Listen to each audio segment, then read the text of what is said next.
dinner tonight. We got some real nice beef tenderloin, aka fillets. Right, got a little mashed potatoes. We got our mushroom mix right here. We're gonna saute them with a little butter. We got our broccoli all blanched off. We're ready to fire everything.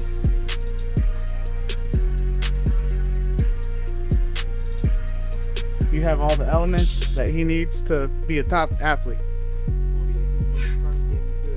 I just monitor my eating, keep assessing myself every time I take a bite, see if it worked, if it was enough, if it wasn't enough, and then make adjustments. You gotta evaluate yourself and master yourself. If nobody's gonna know your body better than you. Ryan Garcia officially gets to work as his training camp begins, putting his focus and intensity on display inside the gym. With the Conor Benn fight ahead, Garcia knows there's no room for distractions. Every punch, every movement, and every round is part of the preparation as he looks to sharpen his skills and arrive at fight night fully ready. What I've seen in the past is very different from what I'm seeing today. Ryan has lost weight, but gained some strength. Reaching a level that surpasses any level that we've reached in previous camps, to continually improve and get better every day. Certain, but because Ryan is an elite fighter, he's a knockout artist, among the best fighters in the world today, they want to take every step to try to control the amount of strength he's going to have the next day.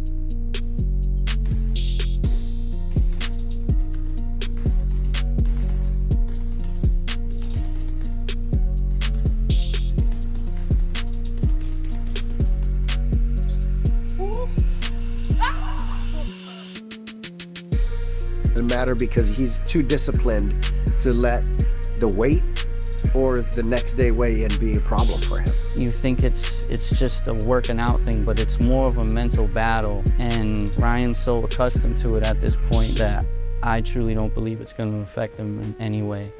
He just has a mission and he knows what he needs to accomplish.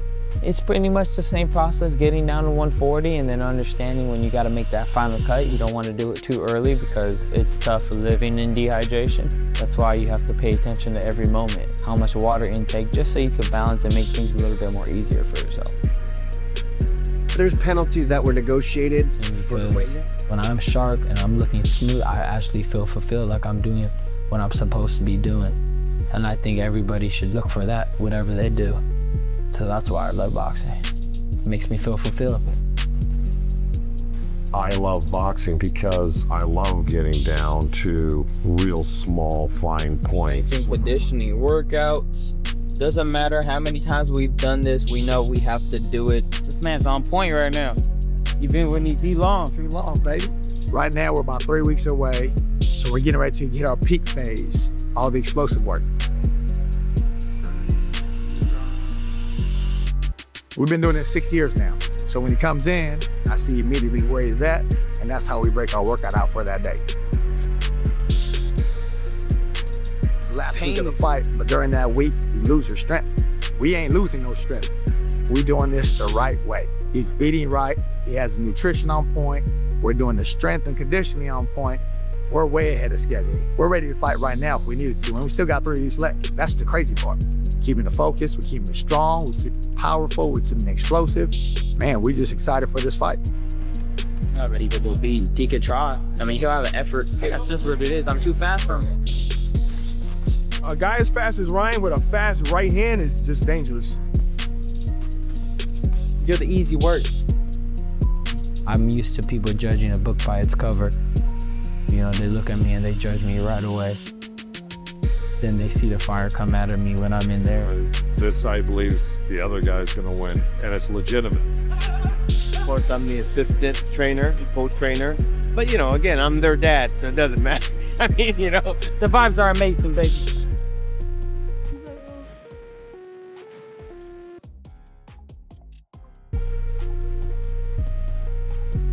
How'd this one feel today? Felt great.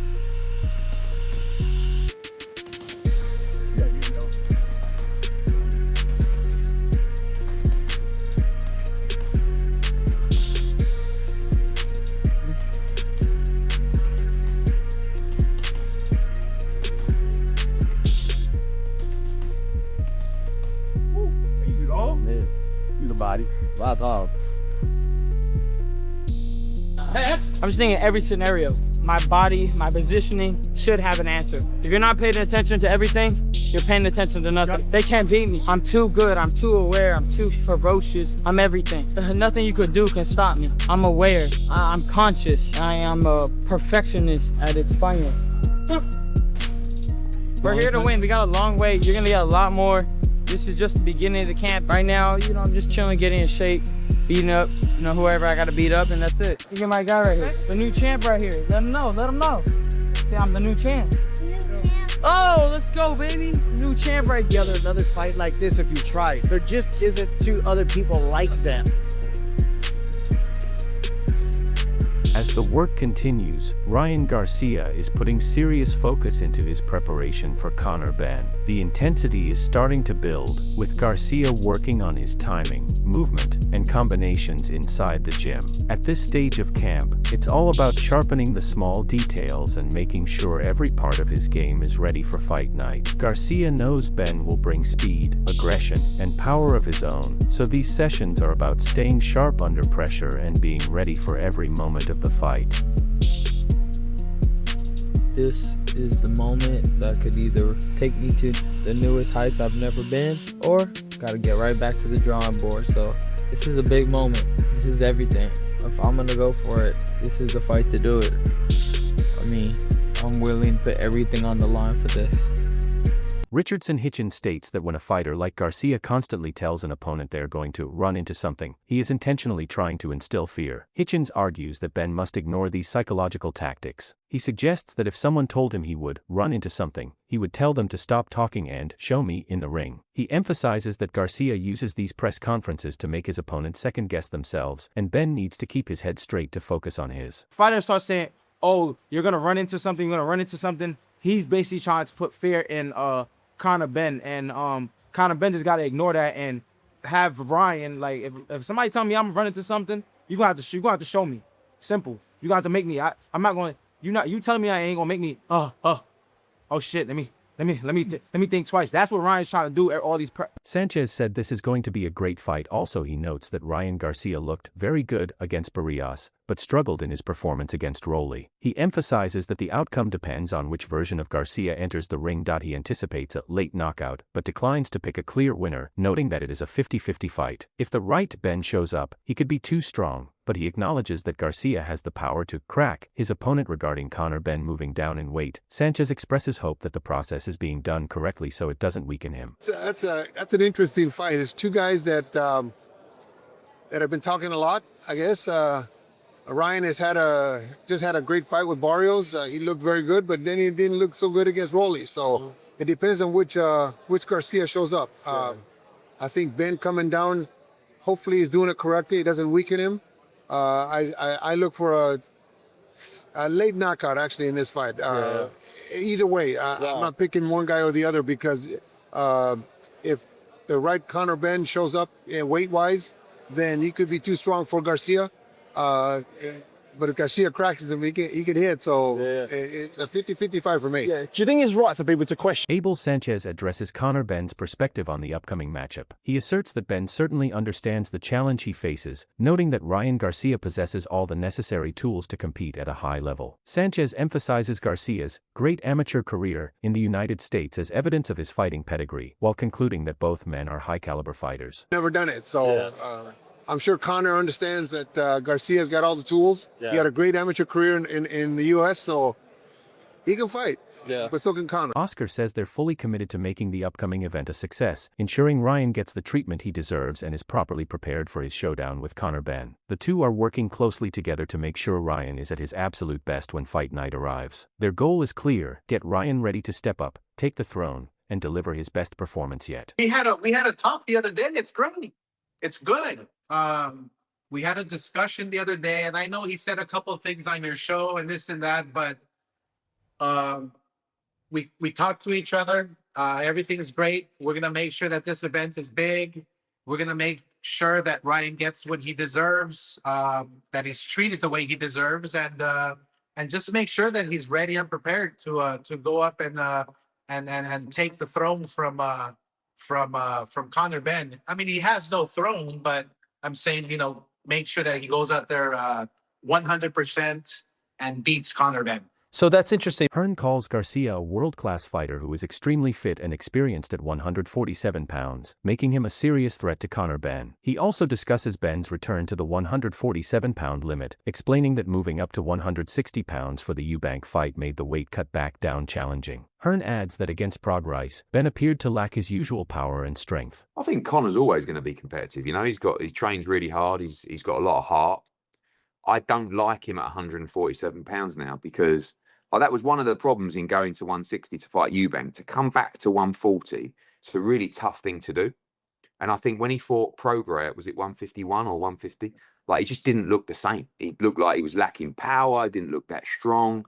And Ryan Garcia is a guy who's kind of built his way up to 147. He's super fit and good at the weight at 147. And he's a world-class fighter who punches very, very hard and is very sharp. So Conor's always going to be in the fight because he's got a lot of heart, but I don't see him winning that fight at 147. I think his better weight will be up towards 154. I don't think middleweight's his weight either, but I think he'll find it really tough to make that weight, and I don't think he'll feel physically where he needs to be. But listen, even with everything that's gone on, he's a British fighter. I hope he does it. Oscar specifically criticizes their marketing of the Ryan Garcia fight. He described that the promotional material describes it as a World Welterweight Championship, without mentioning the WBC. He asserts that this is an intentional attempt to deceive the public and promote their own Unicorn Zuffa belt, insisting that Ryan Garcia is the rightful WBC World Champion and that remains the only title that truly matters. Obviously, Zuffa has their plans, and like I said, they're the Trojan horse. They have their plans. And they have 1 foot in and 1 foot out. They're undecided until they get their way. Are they going to work with the WBC? I don't know, but Ryan Garcia is the WBC world champion. That's the belt that matters. That's the belt that counts. And they're saying world title championship fight because they're trying to deceive the public. They want to insert their Unicorn Zuffa belt. That's all it is.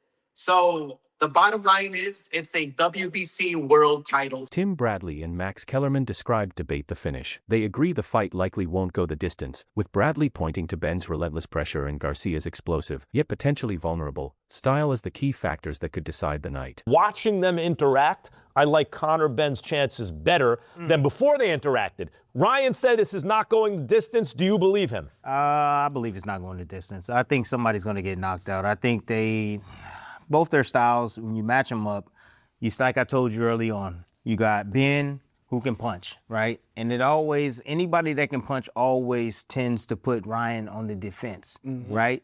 We haven't seen that scary shell. Remember, Barrios couldn't punch like that, when he turns his back like this and going that scary shell. Luke Campbell dropped him too. Luke Campbell dropped him. But I feel like Luke Campbell, Olympic gold medalist, by the way. Yes. I feel like Ben has a chance because he has a right hand, good right hand, a strong right hand. I think the pressure that he puts on he has an engine. Yeah, he keeps going, and you see the will that he has. Connor's mental is strong. Yeah, he's mentally strong. However, look, if he gets past that left hook, he got to get past that left hook, man. And one more thing. Chris Eubank Jr. has given his verdict on the highly anticipated Ryan Garcia versus Conor Benn showdown, calling it a mismatch. Eubank believes Garcia has the speed, power, and overall ability to control the fight from the opening bell. In fact, he's predicting a statement performance, with Garcia stopping Benn within the first 4 rounds and proving why he sees him as the clear favorite. Final one from myself, and I'd assume a lot of people would have asked you about it today, but obviously Ryan Garcia and Conor Benn got announced. I know you'd have been asked about that fight before, but now it's announced. How do you think that plays out on September 12th? I think it's come about because of the political sphere of how boxing is at the moment. But in terms of fighting in the ring, it's a mismatch. I expect Garcia to win within 4 rounds. Sergio Mora expresses that he favors Ryan Garcia to win the upcoming fight. He argues that Conor Benn is not naturally big enough for the welterweight, 147 pounds, division, noting that Benn has struggled to find knockouts at higher weights. Mora highlights that while Benn showed skill against Chris Eubank Jr., he was ultimately catching punches from an older opponent. In contrast, Mora believes Garcia is a younger, faster, and more motivated fighter who possesses the length and power to win via knockout. He acknowledges that while some critics dislike the matchup, it remains a highly anticipated global event. I like Ryan Garcia. I just think Conor Benn is not big enough for 147. He wasn't even big enough for the catch weights. He wasn't knocking out people anymore.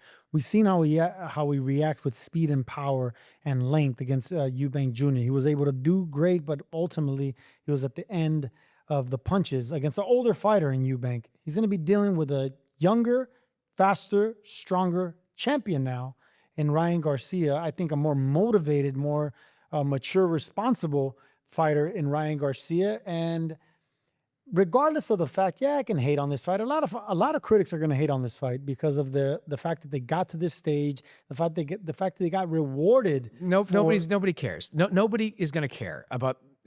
I know Sergio Mora reiterates his belief that Conor Benn is a massive underdog, arguing that Benn squares up too much when missing, which plays directly into the hands of a fighter like Ryan Garcia. Mora explains that Garcia's speed, his signature left hook, and his ability to land effective uppercuts make the style of this matchup tailor-made for a Garcia victory. Both analysts conclude that this event is a crucial test for both men to prove their continued power and global star appeal after overcoming previous career challenges. I don't see Conor Benn winning that fight. He's going to be punching up like he was against Eubank Jr., but he's dealing with a fighter that's still in his 20s, that still has that reaction, still has that snappy left hook. And Conor Benn squares up when he misses punches, and he likes to fight square on the inside and attack you. That's a recipe for disaster with a guy that's his favorite punch is a left hook, and he picks you up with uppercuts. I think Ryan Garcia, Conor Benn's tailor-made for Ryan Garcia, and both these guys have a lot of questions to answer from their past. And this is a type of fight that solidifies them and really proves that they still carry the power, they still carry the mass appeal, and they could still be the stars, the global stars, if one of them could beat the other. It just comes down to it. Sergio Mora asserts that Conor Benn's diminished performance is due to no longer using performance-enhancing drugs, PEDs. He argues that Benn's physique is noticeably less ripped and muscular than before, and that his loss of explosive power and durability is proof that he is no longer putting in his body the substances that previously gave him an advantage. Mora states that until Benn consistently passes drug tests, he will remain skeptical and critical of his performance. All right, so you got to call it like it is, man. You're telling me, why doesn't Conor Benn look the way he does? Because he's not putting in his body what he used to. That's just plain and simple. And I hate to say that, but if he can go back to knocking people out like he did Algerian, like he was knocking out everybody now when he's passing all the tests, then one, I will apologize. And two, then he can maybe get all the haters on board and start to say, okay, that's what I can get behind. That's what I could support. But for now, if we're questioning it, it's because of... The panel decried that whether happens or not, but maybe Conor Benn can carry his power and strength effectively at 147 pounds. While Derek Chisora backed his longtime friend and looked forward to the atmosphere in Las Vegas, both agreed that Ryan Garcia represents a much tougher challenge with his size, power, and overall skill level. Not an ability, no, because we've said, obviously, I think there's levels, and Garcia is a few levels above. Power-wise, if he still has it, if he can still hold that power at 147 after being up at 160 for so long, it's going to be tough for him getting down, but he's been doing it gradually. His last fight was at 150. If he can make it, then I think that's the only chance he has, really. He's got to try and make it a dog fight. He's got to try and make it where he can land his own shots and try and catch Garcia. But it's a big... Simon Jordan has sparked controversy by calling a potential Ryan Garcia versus Conor Benn showdown the battle of the PEDs. But Derek Chisora strongly disagrees. Chisora defended both fighters, arguing that Jordan is putting too much focus on their past failed drug test controversies. With the fight generating serious buzz, the debate over their reputations is heating up. Before we move on to the undercard, we saw last night that Ryan Garcia announced his next fight on the Jimmy Fallon show. Well, if you were mean-spirited, you would say that was the battle of the PEDs. But we're not mean-spirited, so we won't make that observation. Where are you on this fight? I mean, like, Simon, listen to yourself. You just had to drop that in there. I did. I don't understand why you have to drop that there. Because Ryan Garcia... all these guys have... Ryan Garcia... Hold on. So did Conor. Hold on. They failed. They've changed. They came back. They've been drug tested 24/7. Nothing in their system. You know. Yeah, I mean, like, and you're still going on. You want them? Hang on, you can pack it in. You want people that have failed drug tests to be banned from sport. So don't you start. But until they put a law in, if you get caught taking drugs, so there's nothing wrong. There's nothing wrong with me making the observation that I just made. No, I mean, like, it's, don't get all moralistic. You want people banned from the sport if they fail PEDs. Yeah, but